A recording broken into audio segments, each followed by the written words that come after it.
Hello everyone, good morning, good afternoon and good evening. My name is Vishwadeep और स्वागत करता हूं पीडब्ल्यू गेट वाला चैनल पे आप सब लोगों का। आप सब लोग जानते हैं कि एक दिन में किस्मत बदलती नहीं है, पर एक दिन में किस्मत बदलने वाला रिजल्ट का ठप्पा जो है वो जरूर लग जाता है। उसके पीछे की मेहनत बहुत बड़ी होती है, शिद्दत जो रहती है आपकी वो बहुत ज्यादा होती है। बट एक दिन गेट का रिजल्ट आपका तकदीर बदल सकता है। ऐसा ही कुछ हमारे आज के गेस्ट जो हैं उन्होंने जस्टिफाई करके बताया है। अपने जितने भी हर्डल्स, चैलेंजेस, उन्हीं के थ्रू सुनेंगे कि क्यों, क्या, कैसे वो चैलेंजेस थे। बट वो सारे चैलेंजेस साइड में रख के और उन्होंने अपने करियर पे फोकस किया और आज देख सकते हैं वो आज हमारे साथ यहाँ पे प्रेजेंट है अपनी लाइफ स्टोरी शेयर करने के लिए, क्योंकि उन्होंने गेट 2026 में जबरदस्त रैंक निकाली है। उन्हीं से जानेंगे कितनी है, किस ब्रांच में है और वो इस पर्टिकुलर रैंक तक कैसे पहुंचे हैं। तो स्वागत करिए मोइनुद्दीन का। स्वागत है आपका, बहुत बहुत कॉन्ग्रेचुलेशन एक तो सबसे पहले आपका। और बहुत बहुत स्वागत सेशन में। थोड़ा सा अपने बारे में बताइए आप please. Hello everyone. Good afternoon sir and good afternoon everyone. मेरा नाम है मोहम्मद मोहियुद्दीन। मैं वरंगल तेलंगाना का रहने वाला हूँ। मैंने मेरा बीटेक हैदराबाद से किया था। एक्चुअली मेरा 2025 ही मेरा फोर्थ ईयर था। एक्चुअली हम सब स्टूडेंट्स फोर्थ ईयर में एक अच्छा प्लेसमेंट एक्सपेक्ट करते हैं। कभी कभी हमें अच्छा प्लेसमेंट मिल भी सकता है, अच्छा पैकेज नहीं भी मिल सकता है। तो हमें नेक्स्ट स्टेप देखना चाहिए वही। एक्चुअली देन ओनली मैंने मेरा नेक्स्ट स्टेप देख लिया था, वो था GATE exam, higher degree studies. मैंने जून 2025 को स्टार्ट किया था मेरा गेट प्रिपरेशन थ्रू गेट वाला पराक्रम batch exam, UPSC exam etcetera etcetera. तो मैंने जून 2025 में गेट प्रिपरेशन स्टार्ट किया था थ्रू गेट वाला। जून, जुलाई, अगस्त, सितंबर बहुत सब कुछ सही चल रहा था। वन बाय वन मैंने सब्जेक्ट क्लियर भी कर दिए थे प्रिपरेशन के। पर वैसा होता नहीं है ना। हर चीज लाइन बाय लाइन होना तो संभव नहीं है हमारे लाइफ टाइम में। तो अक्टूबर 10 2025 को एक हादसा हो गया था मुझे और मेरी फैमिली में। हमारा एक एक्सीडेंट हो गया था, सीवियर एक्सीडेंट, थ्रू विच मैं 1 मंथ के लिए टोटली हॉस्पिटलाइज था। और नवंबर दिसंबर भी बेड रिडन था मेरे घर में। तो एक्चुअली मेरा प्रिपरेशन स्टॉप हो गया था फॉर 3 मंथ्स, जो कंटिन्यू हो रहा था। तो फाइनली मेरे पास सिर्फ 1 मंथ था, मुझे कंप्लीट रिवीजन करने का था। तो मैंने वो रिवीजन महा रिवीजन के थ्रू किया था, जो यूट्यूब में सबको अवेलेबल है थ्रू गेट वाला। तो बेसिकली 1 मंथ में 30 डेज होते हैं। तो प्रिपरेशन मैंने कैसा किया, टोटल 10 सब्जेक्ट्स होते हैं हमें। मैं गेट सीएस कंप्यूटर साइंस का थ्रू हूँ। तो मैंने 2 days each subject, almost 12 hours मेरे टैबलेट चल रहे थे, ट्रीटमेंट चल रहा था, फिर भी we have to move on from everything. तो 15 डेज में मैंने 15 सब्जेक्ट्स ऑलमोस्ट कंप्लीट कर रहे थे। Definitely not that level, but completed the syllabus. और मैंने फरवरी में एग्जाम देने गया था। आफ्टर एग्जाम उतना एक्सपेक्टेशन नहीं था मेरा, क्योंकि मेरा मेंटल हेल्थ जब उतना सही नहीं था, तो मैंने एक्सपेक्टेशन भी 4,000 पर। मैं लास्ट ईयर में जो दिन बहुत खुश था, वो था मार्च 19 2026। गेट रिजल्ट आया था, 11 रैंक आया था। मेरा गेट स्कोर था 69 पॉइंट समथिंग। टोटल अनएक्सपेक्टेड था। मुझे समझ ही नहीं आ रहा था वो टाइम पे मैं क्या करूं, क्योंकि बिफोर गेट रिजल्ट मैंने ट्रिपल आईटी हैदराबाद का पीजीडब्ल्यू बैच खरीद लिया था, बिकॉज आई नॉट एक्सपेक्टेड इतना अच्छा रैंक आ जाएगा। मार्च 19 में सो मुझे समझ ही नहीं आ रहा। 311 रैंक, जैसा कि आपने कहा, अनएक्सपेक्टेड था। ऑफ कोर्स फैमिली को भी एक्सपेक्टेशन उसकी नहीं होगी। बट आप ये बताइए कि जो आखिरी का एक महीना आपने निकाला वो कितना चैलेंजिंग था। इट वॉज वेरी चैलेंजिंग मेरे पॉइंट ऑफ व्यू से, क्योंकि मेरे टैबलेट्स चल रहे थे, ट्रीटमेंट चल रहा था मेरे हेड इंजरी का, right leg right hand injury का। तो बहुत मुश्किल था। मैं सिर्फ एक ही जगह बैठा था, मेरे फादर ने बहुत सपोर्ट किया था, वो मेरे साथ नहीं थे, क्योंकि अगर मुझे कुछ हो गया देख लेने के वास्ते। तो 12 hours from morning 8 to night 8 मैं सिर्फ बैठा हुआ था, रिवीजन कर रहा था, मॉक टेस्ट दे रहा था। क्योंकि ऑलरेडी मैंने बैच ले रखी थी पराक्रम की, तो उसी में मॉक टेस्ट ले रहा था। ऑफ कोर्स मैंने उतने लॉट ऑफ मॉक हुए जितना चाहिए गेट एग्जाम क्लियर करने के लिए, बट मैंने कंप्लीट किया, most of the subjects complete किए। और ऑफ कोर्स अनएक्सपेक्टेड था, जैसे मैंने कहा, आफ्टर में जो एग्जाम लिखा था, क्योंकि इस बार एमएसक्यूज जो थे गेट एग्जाम में थोड़े टफ थे। मुझे तो लग रहा था सिर्फ एक ही ऑप्शन करेक्ट आ रहा है, क्या मैं गलती कर रहा हूँ? पर एट द एंड पता चला कि एक ही ऑप्शन करेक्ट है एमएसक्यूज में भी। तो बता भी था मैं जब आंसर की आउट आई थी। तो बेसिकली मैं फ्यूचर नेक्स्ट ईयर वाले स्टूडेंट्स को कहना चाहूंगा, हर्डल्स आएंगे, तकलीफें बहुत आएंगी कामयाबी के लिए, लेकिन हमें मेहनत तो करनी चाहिए।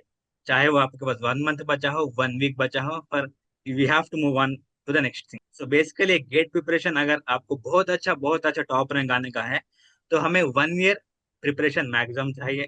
टोटल 1 ईयर का मतलब 6 months course, only course. Next 6 months में 2 टाइम्स रिविजन, 3 टाइम्स रिविजन, क्योंकि 1 टाइम रिविजन नहीं होगा। 10 सब्जेक्ट है हमारे पास, एक बार रिविजन, 2 बार रिविजन, 3 बार रिविजन चाहिए। 4 mock test, 5 mock test, etcetera etcetera चाहिए। तो this is the plan for strategy and for success in the GATE examination. I am very very happy and please to see कि आपके चेहरे पे वो सेटिस्फेक्शन दिख रहा है कि जो मैंने उन चैलेंजेस को ओवरकम किया और जो मेहनत मैंने की है वो कहीं ना कहीं रिजल्ट में दिख रही है। I am very very happy to have you on this interview, क्योंकि ये उन सारे स्टूडेंट्स को एक आइडिया देगा कि चैलेंजेस हर किसी की लाइफ में आते हैं। कुछ न कुछ उल्टा सीधा बुरा अच्छा होता ही रहता है। मेडिकल प्रॉब्लम्स आती हैं, फैमिली इश्यूज आते हैं, बट उसकी वजह से आप अपने करियर को अगर हॉल्ट करते हो थोड़े दिनों के लिए चलेगा, बट लॉन्ग टर्म के लिए आपको कहीं ना कहीं उससे ओवरकम करना ही पड़ेगा। जैसा आपने कहा फिजिकल मेंटल बहुत आपके लिए टफ था, बट फिर भी आपने कर दिखाया। ये आपका एक बहुत बड़ा एग्जाम्पल बन के और निकलेगा उन सारे स्टूडेंट्स के लिए जिनके यहाँ प्रॉब्लम आती है और फिर वो प्रॉब्लम जो है उनसे ओवरकम करना वो हो नहीं पाते, क्योंकि उन्हें आइडिया ही नहीं है कि किस तरीके से फाइट करनी है। आप बताइए, जैसा आपने कहा कि आपके फादर जो हैं आपके साथ रहते थे, फाइट बैक करते थे, जब आपका ये फेस चल रहा था अक्टूबर नवंबर वाला, तब कुछ दिमाग में चलता रहता था कि यार मैं कब कैसे इससे रिकवर होऊंगा, कब मैं वापस अपनी प्रिपरेशन स्टार्ट कर पाऊंगा, या कैसे वापस आऊंगा, या ये साल तो चले गया, बहुत सारे नेगेटिव थॉट्स आते हैं, क्या चलता था उस टाइम पे? मेरे पास अक्टूबर में तो कुछ प्लान ही नहीं थे, क्योंकि मैं हॉस्पिटल में था, मुझे समझ ही नहीं आ रहा था। क्योंकि मैं कार में ट्रैवल कर रहा था, फिर डायरेक्टली मेरे होश हॉस्पिटल में आ गई थी, मुझे समझ ही नहीं आ रहा था अक्टूबर में क्या करूं। नवंबर में जब मुझे पहली बार कुछ समझ में आया, तो फर्स्ट प्लान तो यही रहेगा कि 2027 में ट्राई करते हैं। फर्स्ट प्लान सबका यही आएगा वो सिचुएशन में। नेक्स्ट प्लान क्या होगा, और मेरे पास 2 मंथ्स टाइम है, मैं क्यों मेरी ऑलरेडी जो प्रिपेयर किए, ऑलरेडी जो सब्जेक्ट कंप्लीट किए हैं, वो मैं क्यों वेस्ट करूं। तो ऑफ कोर्स वो टाइम पे हमारे सबके पास 2 प्लान्स हो सकते हैं, 3 प्लान्स हो सकते हैं। फोर्थ प्लान तो सभी ड्रॉप ही कर सकते हैं वो ईयर को, most of the students. But जैसे मैंने कहा, जैसे हमारे विश्वदीप सर ने भी कहा, हर्डल्स आएंगे, एक्सेट्रा एक्सेट्रा, मेनी थिंग्स आएंगे। कुछ सिचुएशंस ऐसे ऐसे भी आएंगे कि हमें ड्रॉप ही करना पड़ेगा कुछ सिचुएशंस, मगर कुछ सिचुएशन मीडिएटिंग सिचुएशन हो सकते हैं, जब हम उसे ड्रॉप भी कर सकते हैं, फाइट बैक भी कर सकते हैं। तो 2 मंथ्स रिकवरी टाइम दीजिए अपने आप को, और नेक्स्ट 2 मंथ्स फाइट बैक कीजिए। वो नेक्स्ट 2 मंथ्स में 1 मंथ जो सब्जेक्ट्स आपने कवर किए हैं, उसका रिवीजन मैंडेटरी है, सिर्फ पढ़ने से नहीं होगा GATE exam. Revision is the most important thing, and mock test is the most important thing for the success in GATE examination, चाहे वो सीएस ब्रांच हो, कोई भी ब्रांच हो। आपने रिवीजन कितने मॉक टेस्ट लिखे थे फिर आखिरी में? में February 1 और February 8 मेरा एग्जाम डेट था। February 1 से लेकर February 7 तक अप्रोक्सीमेटली 4 to 5 मॉक टेस्ट हुए थे। सिर्फ मॉक बस। टेस्ट लिखना ही नहीं है, मॉक टेस्ट लिखे बाद उस टेस्ट में जो जो क्वेश्चन हमसे नहीं हुआ उसका सोल्यूशन देखना है। क्योंकि कुछ टॉपिक्स ऐसे होते हैं थ्रू क्वेश्चन हम उससे समझ सकते हैं, कुछ टॉपिक्स हमें, चाहे वो सीओए सब्जेक्ट हो, कौन सा सब्जेक्ट भी हो। ओके, तो आपने सिर्फ 4 से 5 मॉक टेस्ट लिखे, आपको मॉक टेस्ट में कितने मार्क्स आ रहे थे? सच बताऊं तो 50 to 60 in between. But final exam में आप 70 टच कर जा रहे हैं। Yes sir. यस, वो डेफिनेटली आपकी मेहनत ही थी जो आपको वहां तक लेके गई। बट ये बाकी सारे स्टूडेंट्स को भी मैं बताना चाहता हूँ कि मॉक टेस्ट एक जस्ट जरिया है ये बताने का कि हमारी करंट प्रिपरेशन कहाँ तक पहुंची है। ये कोई मैट्रिक नहीं है कि फाइनल में भी इतनी मार्क्स आएंगे। बहुत सारे बच्चों को फाइनल में इससे ज्यादा भी आते हैं, जैसा कि आपने देखा। मैंने बहुत सारे इंटरव्यू लिए हैं, काफी सारे बच्चों के आए हैं जो टॉपर्स वाले हैं, और जो बहुत सारे ऐसे बच्चे हैं जिनके टेस्ट में मार्क्स तो 70 आ रहे थे, 80 आ रहे थे, 60 आ रहे थे, बट फाइनल में वो थोड़ा कम आ गए। कारण बहुत सारे हो सकते हैं, टॉपिक पे भी डिपेंड करता है, उस दिन के आपके मेंटल माइंडसेट पे भी डिपेंड करता है। सो जब आप एग्जाम लिख रहे थे, आप एग्जाम लिखने के टाइम पे ये एक्सपेक्ट करके गए थे कि मैं इस बारी एटलीस्ट 1000 रैंक तक तो ले आऊंगा? नहीं सर, क्योंकि मेरे पास 2 हर्डल्स थे, एक तो मॉक टेस्ट का डिसअपॉइंटमेंट, और एक मेंटल हेल्थ का डिसअपॉइंटमेंट जो भी मेरे पास्ट 3 मंथ में हो, तो मैं बस क्वेश्चंस देखते गया, वन बाय वन सॉल्व करते गया।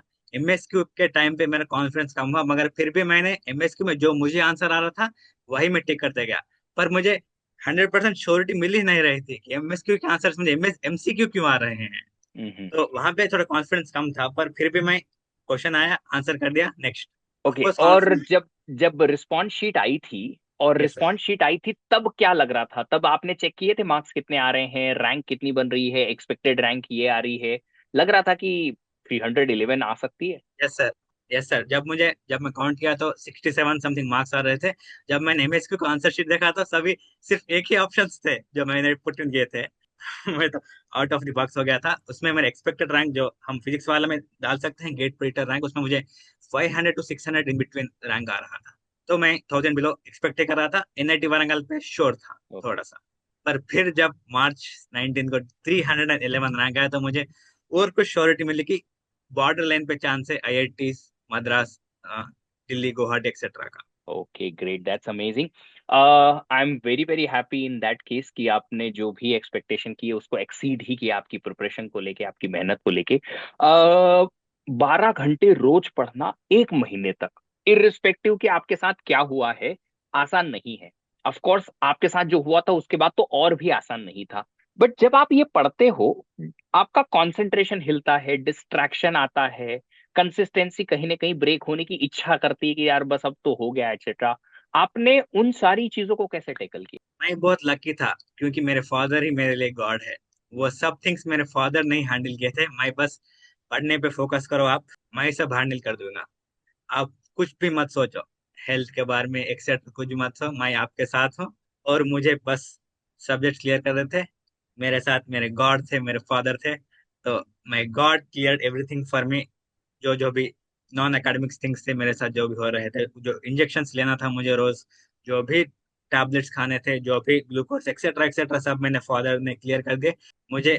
जब मैं आपके गॉड, आपके फादर, आपके मदर, जो भी हो आपके best person in your life, if he is और she is sitting beside you, you can do anything in just 1 month. तो अगर मान लो आपके फादर या मदर बिजी हैं तो आप उनके फोटोग्राफ भी सामने लगा सकते हैं, बस उनका प्रेजेंस आपके लिए काफी होगा, आप कुछ भी कर सकते हैं।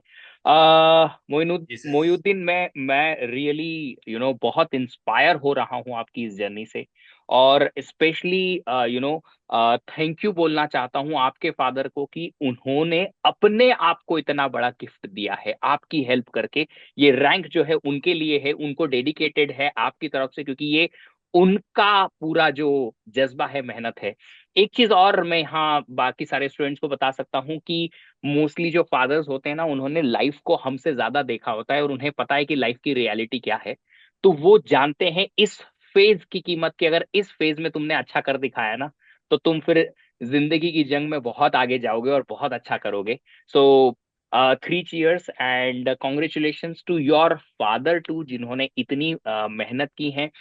वैसे आपके फादर प्रोफेशनली क्या करते हैं? ये लोको पायलट है sir. Loco pilot, wow. So उन्होंने उस टाइम पे फिर छुट्टी ले रखी थी जब आप यहाँ? 1 month. One one month month okay, that's great, and he is now on his work. Yes sir, अभी भी वो ड्यूटी पे ही है। Wow, that's great. तो इतनी यू नो चैलेंजिंग जॉब है उनकी भी, definitely it's not easy to travel and go and come back in such kind yes of sir. Weather conditions. गर्मियों में तो और ज्यादा इशू आते हैं। बट फिर भी उन्होंने आपके लिए जितना कमिटमेंट दिखाया, दैट्स कमेंडेबल। और मैं चाहूंगा कि हर किसी की लाइफ में ऐसे एंजल्स जिसे कहते हैं, ऐसे भगवान जो हैं वो मिलें उनको, ऐसे फादर मिलें जो इतना सपोर्ट कर पाए, इतना ज्यादा कि वो स्टूडेंट्स की लाइफ को समझ के, उनकी लाइफ को समझ के, और उनके ऐसे रिजल्ट में कहीं ना कहीं बड़ा रोल प्ले करें। एक लास्ट क्वेश्चन मेरा है कि पीडब्ल्यू की बैचेस या जो भी प्लेटफॉर्म पे आपने जितना भी पढ़ा है, कैसे आपकी प्रिपरेशन में उसने हेल्प की है आपको? Of course, when you want clear any exam, you want faculty in it. क्योंकि हमारे पास सीएस गेट में बहुत सारे सब्जेक्ट्स होते हैं, हर एक सब्जेक्ट के डेप्थ में जानना चाहिए हमें गेट एग्जाम के लिए। उसके लिए फ्रॉम माय 11 जेई टाइम से मैंने फिजिक्स वाला के कोर्सेस ही किए। हमें सबको अलग पांडे सर का नाम भी पता है, जेई मेन में फिजिक्स को कैसे पढ़ाते हैं। तो मैंने जब से जो भी कोर्स किया, मेरे सेमेस्टर एग्जाम से कोर्स हो, कोई भी फ्रॉम लास्ट 6 ईयर जर्नी, मेरे साथ मेरे कॉलेज के साथ चल रही थी। और मैं जब इवनिंग आता था प्रिपरेशन के लिए, और ऑप्शन नहीं, फिजिक्स वाला ऑप्शन ही था, ऑप्शन लेना था मुझे, तो मैंने जून में 100% गेट वाला का ही ऑप्शन ले लिया, पराक्रम लिया। तो ऑफ कोर्स मैं फ्यूचर स्टूडेंट्स को बताना चाहूंगा, देर आर 3 बैचेस हियर, पराक्रम, विजय एंड श्रेष्ठ। श्रेष्ठ बैच होता है वो 2 इयर्स प्रिपरेशन, अगर आप सेकंड ईयर हो या थर्ड ईयर हो तो आप श्रेष्ठ बैच ले सकते हैं फॉर कंप्लीट प्रिपरेशन। अगर आप सपोज 2026 में भी एग्जाम लिखा पर आपने उतना अच्छा एक्सपेक्टेशन या फिर उतना अच्छा रैंक नहीं आया, 2027 में आप री एग्जाम देने चाहते हैं, तो आप विजय बैच लीजिए for great excellent question practices. Of course आप उतने हाई लेवल क्वेश्चंस करोगे विजय बैच में, आपको जब गेट एग्जाम लिखोगे आपको पता चलेगा ये है, वैसा आप फीलिंग लगेगा आपको जब आप वीजे बैच में आप क्वेश्चंस प्रैक्टिस करोगे। अगर आपको बेसिक से स्टार्ट करना है, हर एक टॉपिक, हर एक theory concept, because concept is the king in GATE CSC, आप पराक्रम बैच ले सकते हैं to clear the concept there. So these are the batches you can take, all of you, and it is one of the steps and one of the great reasons for क्या कह सकते हैं any exam for preparation and moving forward things. Of course, there are 3 things which you want to succeed. One is the parents support. Of course, सब parents करते हैं, सभी सबके parents होते हैं, अगर वो साथ हो तो कुछ भी हो सकता है।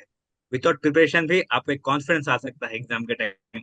सेकंड प्रिपरेशन है self preparation, mock test, revision, और वो हौसला ईंधन जो होना चाहिए आप सबको, उससे क्लियर कर सकते हैं। And one more thing is the faculty who are teaching you the excellent subjects, वो होने चाहिए। जैसे विश्वदीप सर हैं, ओएस और सीओए एक्सेलेंट पढ़ा सकते हमें, वैसे बहुत सारे फैकल्टी हैं गेट वाला में।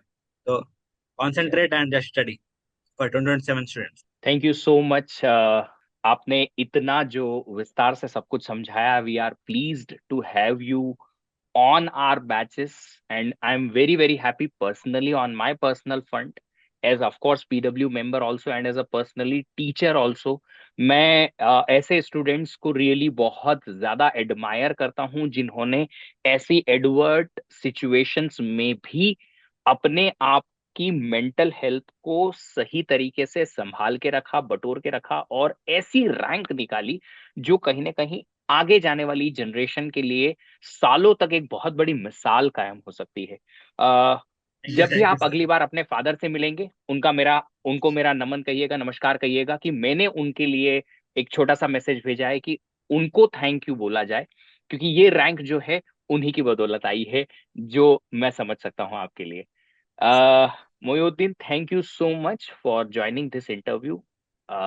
हम बहुत बहुत खुश नसीब हैं कि आपके जैसे इंस्पायरिंग जर्नी को शेयर करने वाले इंटरव्यूज में हम पार्टिसिपेट यहाँ कर पा रहे हैं। वंस अगेन बहुत बहुत congratulations for this result. But thank you ये एक सर। छोटा सा माइलस्टोन है, आगे बहुत सारे माइलस्टोन आएंगे और भी बड़े बड़े माइलस्टोन हम अचीव करते चले जाएंगे और लाइफ को और बेटर और बेहतर और लर्निंग से भरा हुआ बनाते चले जाएंगे।